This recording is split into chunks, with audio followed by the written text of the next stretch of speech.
একটা গল্প শুনবি? রাজার গল্প। রাজা? আমার বল বল। এক রাজ্যে এক রাজা ছিল, স্বৈরাচারী। রাজ্যের সবাই তারে ডাকত নরপিশাচ। সেই মজা পাইছি, বল বল। মানুষের উপর জুলুম করাই তার একমাত্র নেশা ছিল। কিন্তু দুঃখের বিষয় কি জানিস? সেই রাজা নিজেও জানতো না যে তার রাজত্ব খুব বেশি দিন আর টিকবে না।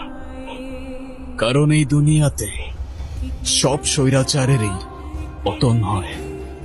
একদিন সেই রাজার রাজ্যেরই খুব সাধারণ একটা বালক রাজার বিপক্ষে চলে গেল, আর রাজার রাজত্ব চোখের পলকে ধূলিসাৎ হয়ে যায়। ওই কি বাপের সঙ্গে পাগল টাগল হয়ে গেল নাকি রে? তোরা কি অনেক কিছু খাওয়াইছিস রে?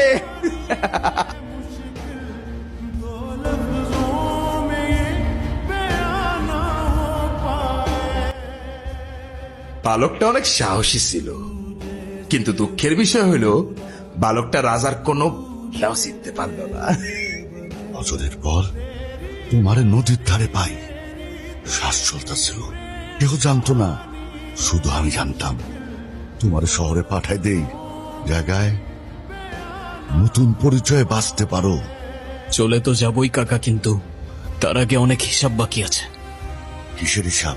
পাপের হিসাব, পাপীর হিসাব, ফোটা রক্তের হিসাব, আর এই মাটির হিসাব। কি করতে চাইতেছো তুমি?